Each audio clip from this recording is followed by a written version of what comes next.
오늘은 샘물을 고치심이라는 제목으로 하나님의 말씀을 전하겠습니다.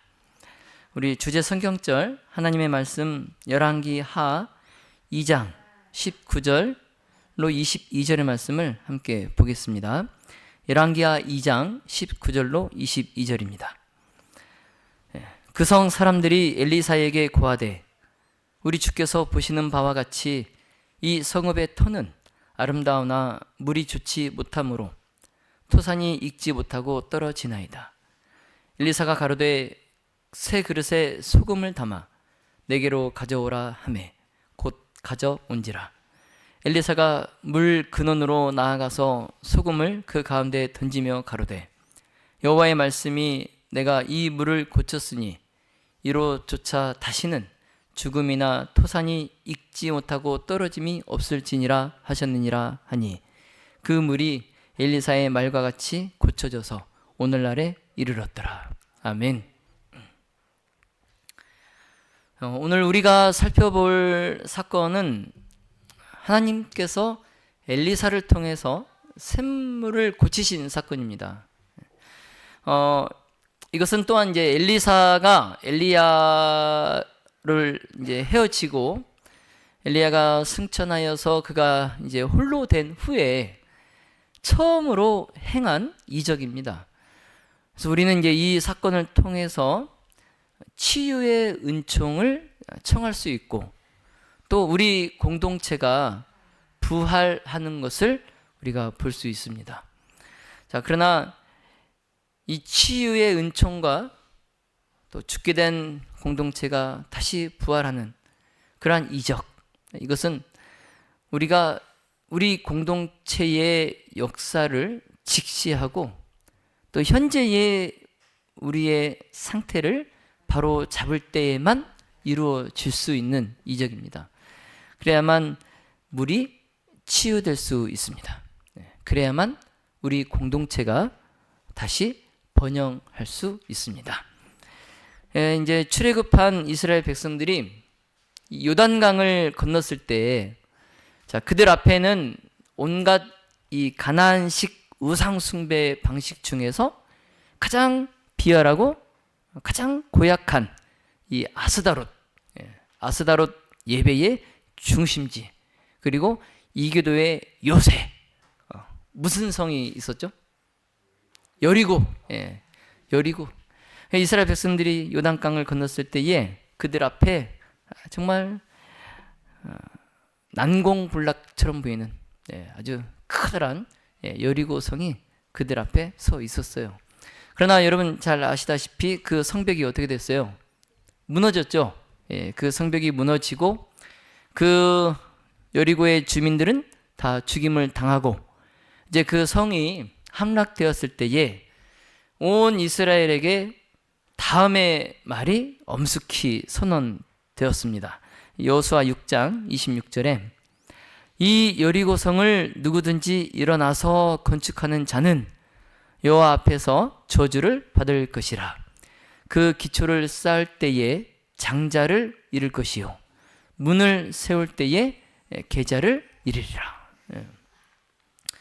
이제 이 여리고 성에 대한 엄숙한 선언이 이제 하나님으로부터 발하여졌는데, 이제 이 선언이 있은 뒤로 약 500년이 지났습니다. 500년이 지나고 이제 여리고는 하나님의 저주를 받아서 이 성이 다시는 재건되지 못하고 황폐화되어 있었어요. 그리고 이제 계곡에는 사람들이 살 수 있도록 샘물이 있었지만 그 샘물들까지도 저주를 받은 상태였습니다. 자, 그러나 이제 500년이 지나고 아합의 그 배도 당시에 이세벨의 영향으로 이 아스다롯 예배가 다시 부활합니다. 아스다롯 예배가 다시 부활되고 이제 그로 인해서 예전에 이 아스다롯 예배의 본거지였던 여리고, 그 여리고가 이 베델 사람 이 히엘이 그 아들들을 잃는 무서운 그 대가를 치르기는 하였지만 다시 그 여리고성이 재건됩니다. 다시 재건돼요. 하나님께서 그 분명히 선언하셨죠. 그 터를 쌓을 때에 장자를 이룰 것이다 했는데, 이 히엘의 맏아들 아비람이 죽었어요. 그리고 이제 문을 세울 때에 그 말제 아들 수굽도 죽었어요. 이제 결국 하나님께서 하신 말씀처럼 되었죠. 자, 그러나 이제 여리고는 재건이 되었습니다. 근데 그 여리고에서 멀지 않은 곳에 과목나무 숲이 있었어요. 근데 그곳에 이제 선지자 학교가 하나 있었습니다.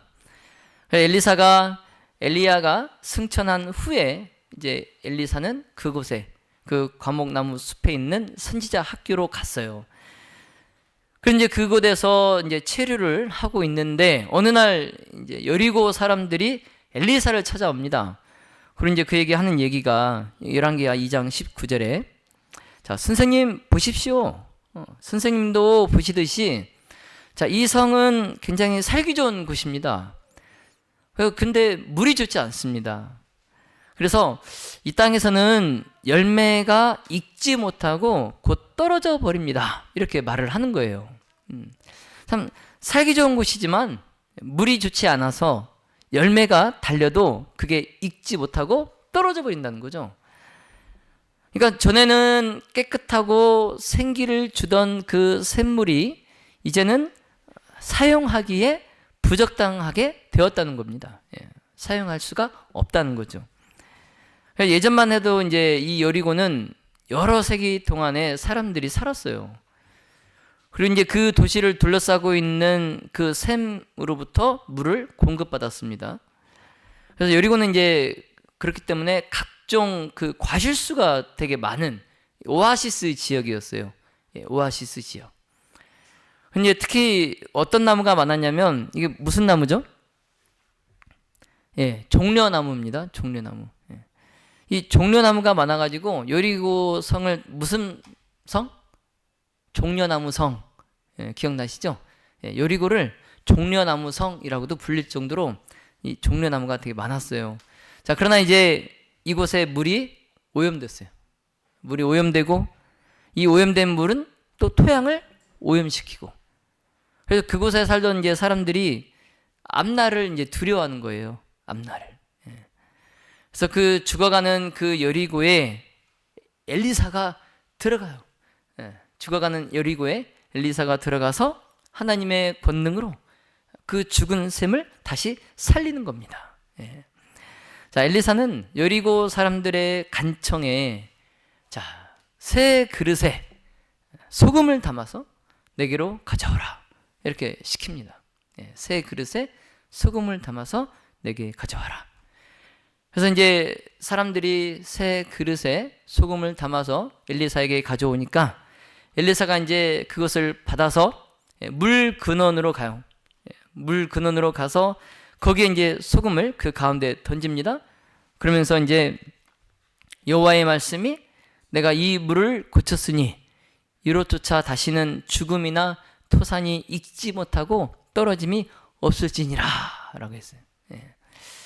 여러분, 이 여리고의 물을 고친 것은 엘리사의 지혜로 된 것이 아닙니다. 그리고 놀라운 하나님의 능력으로 이루어진 거예요. 우리는 하나님께서 물을 고치신 이 사건에서 영적 교훈을 얻을 수가 있습니다. 자, 이 사건에 이제 세 가지가 등장을 하는데요. 자, 먼저 이제 새 그릇이 등장을 합니다. 새 그릇. 그리고 소금, 그리고 샘물. 근데 이 세 가지가 다 깊은 상징적 의미를 가지고 있어요. 엘리사가 이제 쓴 샘물에 소금을 넣었죠. 소금을 넣어서 이 물을 고치는데, 그것은 앞으로 이제 그 후로 수백 년 후에 예수님께서 너희는 세상에 뭐다? 소금이다, 이렇게 말씀하시면서 그 제자들에게 나누어 주셨던 그 동일한 교훈을 지금 엘리사가 가르치고 있는 거예요.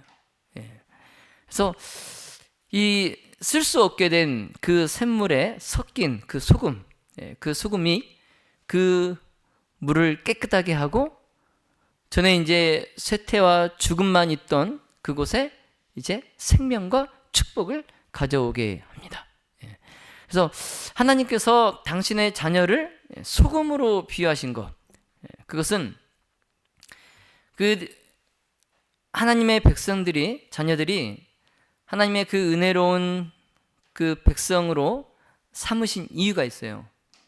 우리를 하나님의 자녀로 삼으신 이유가, 하나님의 그 목적이 우리를, 하나님의 자녀를 통해서 다른 사람들을 구원하는 그러한 대리자로 삼기 위해서 하나님이 우리를 자녀로 선택하신 거예요. 그래서 그 세상의 여러 많은 민족 가운데에 한 백성을 선택하시죠. 이스라엘 한 백성을 선택하시고, 그래서 하나님의 목적이 그냥 그 이스라엘 백성만 하나님의 자녀로 선택되어서 그들로 구원을 얻게 하려고 하신 게 아니라, 그냥 그 이스라엘 백성들, 그들을 통해서 세상의 모든 만인들이 다 구원을 얻게 하시기 위해서 그 이스라엘 백성들을 세상 가운데서 한 백성으로 선택하신 거예요. 예를 들자면 이제 하나님께서 아브라함을 택하셨을 때, 그 아브라함을 그냥 단순히 하나님의 그런 특별한 친구로 삼기 위해서 아브라함을 택하신 게 아니라, 그를 통해서, 아브라함을 통해서 그 열국에게 주시고자 하시는 그 하나님의 특별한 특권, 은혜, 복을 받는 그 매개체가 되게 하기 위해서 아브라함을 선택하신 것과 같습니다. 그래서 우리 무등 가족 여러분, 이 세상은 성실한 그리스도교 신앙의 증거를 필요로 합니다. 그래서 그냥 이름만 그리스도인, 이름만 하나님의 교회가 아니라 정말 그 신앙의 증거를 우리가 세상 사람들에게 보여줘야 돼요. 그래서 이 진리의 복음이 항상 우리 앞에 있지만 우리에게 생명의 향기가 되어야 된 그러한 복음이 죽음의 냄새가 돼서 그로 인해서 다른 사람들이 멸망을 당하고 있다면 하나님께서 얼마나 안타까우시겠어요. 그렇죠? 우리를 통해서 다른 사람을 구원하게 하셨는데, 그 진리가 우리를 통해서 죽음의 냄새가 나게 되고 그로 인해서 다른 사람들이 구원이 아니라 멸망을 당하게 된다면 얼마나 안타깝겠습니까? 그래서 우리는 소금입니다. 소금. 여러분, 부뚜막에 소금도 뭐 해야 짜다고요? 넣어야 짜죠. 그 소금이 음식물에 들어가서 본연의 역할을 할 때 그때 그 소금의 가치가 있는 거예요. 그래서 뭐 이제 건강에 좋다고 저염 이런 소금이 있더라고요. 근데 아무리 소금을 넣어도 안 짜져요. 안 짜죠. 그래서 그냥 소금은 짜야 제맛인 것 같아요. 소금은 짜야 제맛이. 그래서 소금이 어떤 물질에 들어가서 또 그것을 썩지 않기도 합니다. 그렇죠? 우리가 저장 방법이 뭐 얼리는 것도 있고 말리는 것도 있지만 우리가 또 염을 하잖아요. 그래서 뭐 생선 같은 것도 여름에 잘 상하지 않도록 소금으로 이렇게 절이죠. 그래서 소금이 어떤 음식물이든 어떤 물질이든 어떻게 들어갔을 때 제 역할을 해줘야 돼요. 그래서 우리가 소금인데 우리의 개인적인 접촉, 또 다른 사람과의 교제, 이것을 통해서 정말 구원을 주시는 복음의 능력의 그 하나님의 그 사랑을 다른 사람들에게 전달해야 됩니다. 그래서 제가 우리 교회에서 가만히 보면, 물론 이제 다른 분들도 잘 하고 계시지만 우리 김신옥 지사님이나 또 우리 정복성 지사님, 우리 또 김순희 지사님,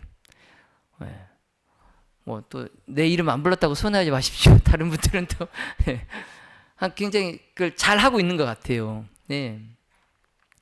마치 소금이 이렇게 딱 들어가서 그곳에서 제 역할을 하듯이 그 사람들이 있는 곳에 가셔서 그곳에서 세상의 소금으로 소금 역할을 잘 하고 계십니다. 그래서 이번에 전도회 때도 그 결과로 또 많은 분들이 우리 교회에 오셨죠.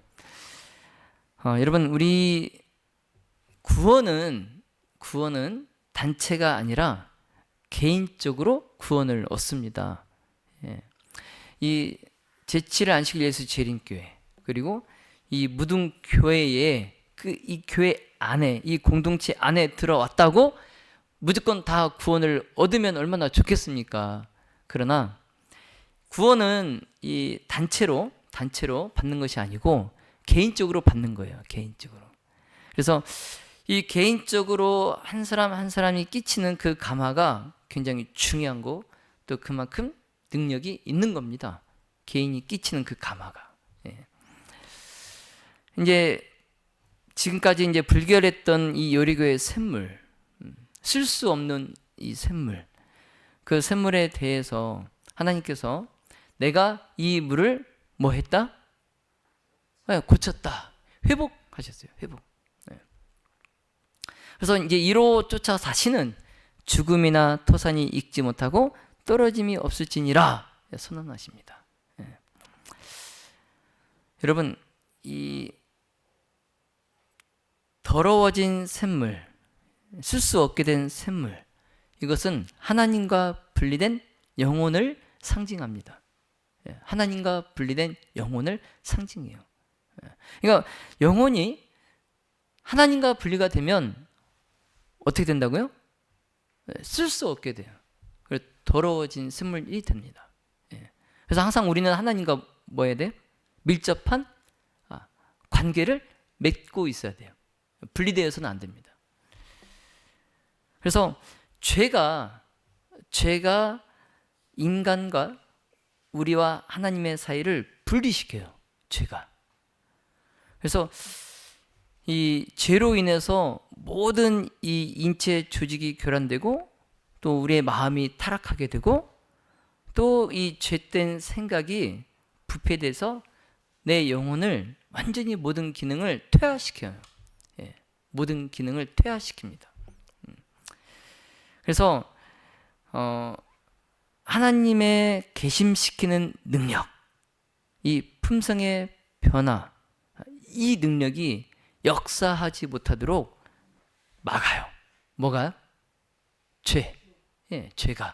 죄가 하나님의 능력이 내 안에서 나를 계심시키게 하고, 또 나의 품성을 변화시키게 하는 그 능력을 하지 못하도록 막아버려요.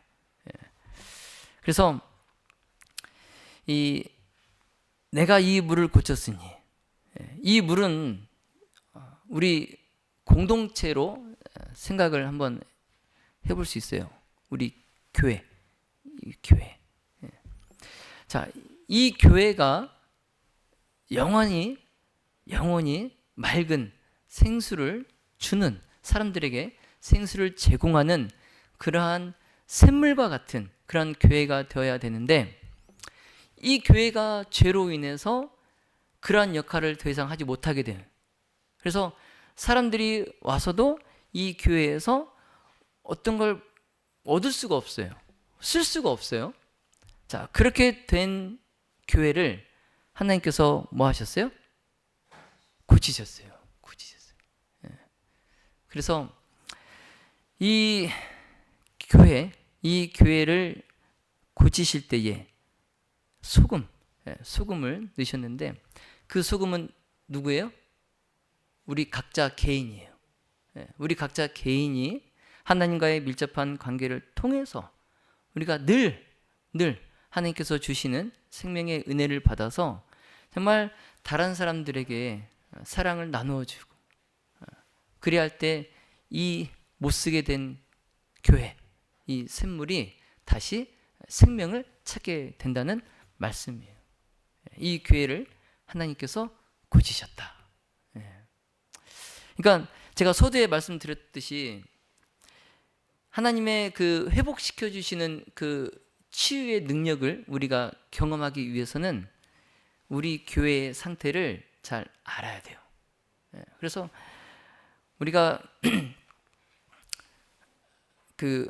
우리의 영적 상태를 바로 알지 못하면 우리는 아무 필요가 없는 거예요. 네, 하나님께 아무것도 요구할 것이 없는 거예요.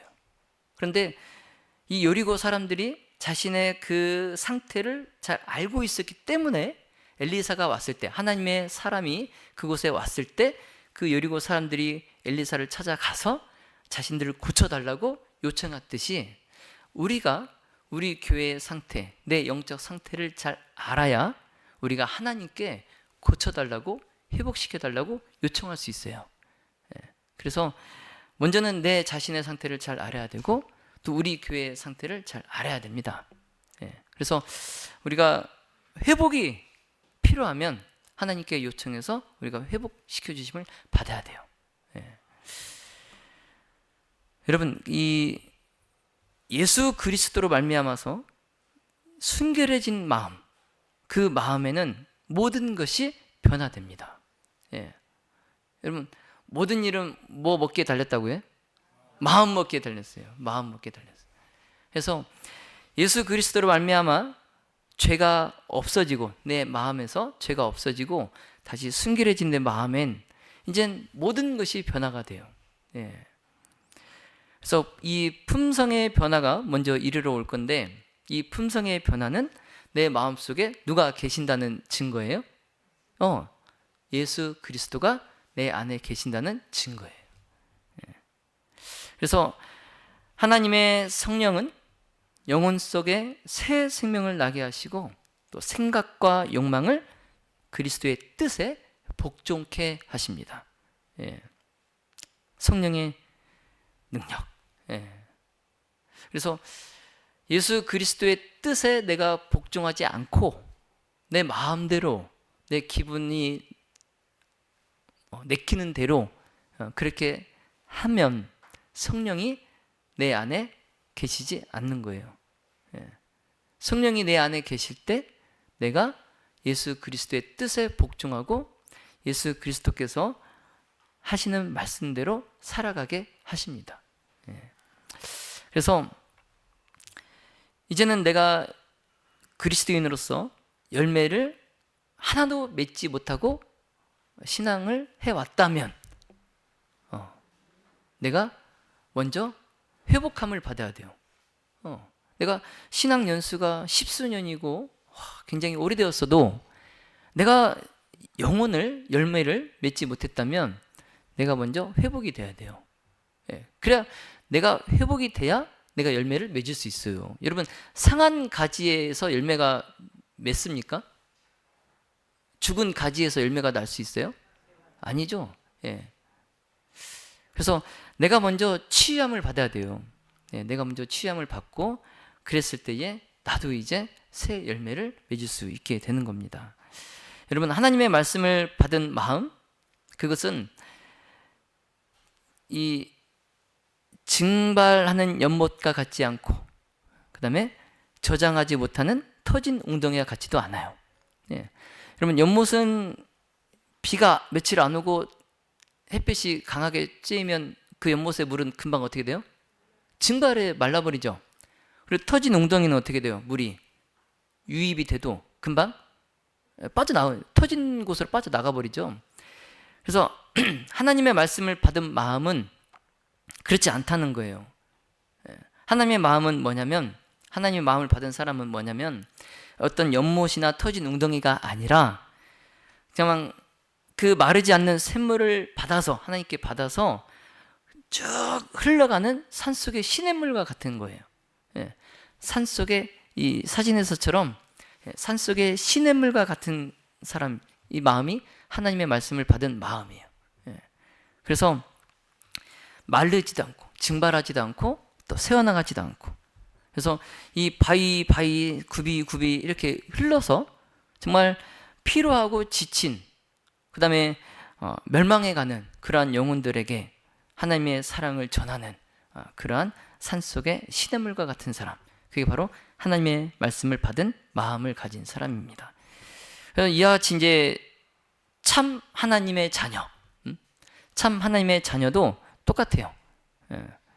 그래서 그리스도를 믿는 그 믿음이 생기를 주고 널리 퍼져서, 그래서 정말 하늘의 진리와 사랑의 가마에 이 사막의 그 샘처럼 흘러서 정말 불모의 땅, 기근이 있는 곳에 풍성한 영혼의 수확을 가져오는 하나님의 참 자녀들, 그런 자녀들이 우리 무등교회 가족들이 되시기를 간절히 바랍니다.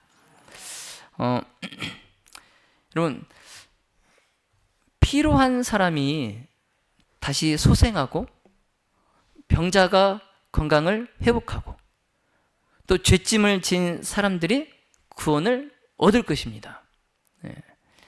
자, 오늘 우리는 엘리사의 믿음과 또 하나님의 능력이 어떻게 삶을 변화시킬 수 있는지 배웠어요. 무엇보다 이제 우리는 일상의 그러한 소소한 순간에도 우리가 믿음을 가지고 하나님의 뜻을 따르면 큰 기적을 이끌어낼 수 있다는 그런 희망을 우리가 얻었습니다. 그래서 이 믿음과 희망을 가지고 우리의 일상이 변화하고 또 하나님의 영광이 나타나게 되기를 예수님의 이름으로 기도합니다. 이제 말씀을 정리하겠습니다. 이 엘리사의 첫 번째 사역은 엘리야가 떠나고 그가 받은 은사로 저주받은 여리고 땅을 회복하는 것이었어요. 엘리사는 여리고성 사람들에게 병을 고치고 깨끗하게 하실 수 있는 하나님의 능력을 보여주기 위해서 이 여리고 주변의 그 썩은 물을 그가 회복하였습니다. 고쳤어요. 예. 자, 그런데 엘리사의 이 사역이 누구를 떠올리게 하죠? 쓸 수 없게 된 물을 고친 엘리사의 사역이 누구를 떠올리게 합니까? 모세. 그 광야에서 써서 마실 수 없는 마라에 쓴 물을 깨끗하게 했던 모세, 그 모세와 같은 능력을 엘리사도 가지고 있었어요. 그리고 또 엘리사의 사역이 여호수아가 수백 년 전에 여리고에 가했던 그 저주를 어떻게 했어요? 풀어줬어요. 여리고에 가했던 저주를 풀어줬어요. 그러니까 엘리사의 이런 사역을 볼 때에 그가 이 엘리야에게 했던 말, 당신의 영감이 갑절이나 내게 있기를 구하나이다. 그 요구했던 그 성령의 은사, 즉 엘리야에게 임하였던 그 성령이 이 엘리사에게 충만히 임하였음을 우리가 알 수 있습니다. 네. 자, 우리는 이제 마지막 때에 하나님의 마지막 남은 백성들이에요. 근데 이 마지막 남은 백성들이 왜 성령을 구해야 하고 왜 성령의 은사가 필요한지 깨달아야 됩니다. 예. 자, 그건 이제 간단히 말씀드려서 다른 사람들을 회복시키기 위해서입니다. 우리가 맨날 늦은 비 성령, 막 성령 충만, 우리가 맨날 그러잖아요. 근데 그게 왜 내가 늦은 비 성령을 받아야 되고 왜 성령의 은사가 필요한가? 여러분 따라해 보실래요? 다른 사람들을 회복시키기 위해서. 예, 다른 사람들을 회복시키기 위해서예요. 내가 이 한 몸 구원받고자 이 늦은 비 성령이 필요한 게 아닙니다. 예, 다른 사람들을 회복시키기 위해서. 예. 마지막 남은 백성은 이 한 가지 목적, 다른 사람을 구원하기 위해서 성령을 구하고 성령의 은사를 사용해야 됩니다. 자, 말라기 선지자는 마지막 때에 그 영이 다른 사람들을 회복시켜 줄 것이다 약속을 했습니다. 그래서 말라기 4장 5절과 6절에 보라, 여호와의 크고 두려운 날이 이르기 전에 내가 선지 엘리야를 너희에게 보내리니 그가 아비의 마음을 자녀에게로 돌이키게 하고 자녀들의 마음을 그들의 아비에게로 돌이키게 하리라. 돌이키지 아니하면 두렵건대 내가 와서 저주로 그 땅을 칠까 하노라. 아멘. 자, 믿음의 모든 가족 여러분, 저와 여러분은 성령의 은사로 다른 사람들을 사랑 안에서 회복시키도록 부름을 받았습니다. 믿습니까? 아멘. 예. 다른 사람들을 사랑 안에서 회복시키도록 부름을 받았어요. 예. 그래서 사도 바울이 마지막 때에 하나님의 종이 될 저와 여러분에게 만일 누가 어떤 잘못을 저질렀을지라도 영적인 너희는 온유한 심령으로 그러한 사람을 회복시키고 뭐 하라고요? 회복시키고. 그러니까 어떤 사람이 잘못을 저질렀을 때 그 사람을 아예 못 일어나게 하는 것이 아니라 그 사람을 어떻게 하라고요? 회복시키라고요. 회복시키라. 또한 각자 자신을 돌아보아 너희도 유혹을 받지 않게 하라. 이거 명령입니다. 명령이에요. 해도 되고 안 해도 되고가 아니라 명령이에요. 명령. 마지막 때에 하나님의 종이 될 너희는 누가 잘못을 했을 때 온유한 심령으로 그 사람을 회복시키고 각각 자신을 돌아보아 너희도 유혹을 받지 않게 조심하라. 여러분, 엘리야처럼 여러분과 제가 죄로 인해 잃어버린 사람들을 회복하기 위해서 영적 은사를 사용하시기를 예수님의 이름으로 축원하며 말씀을 마치겠습니다.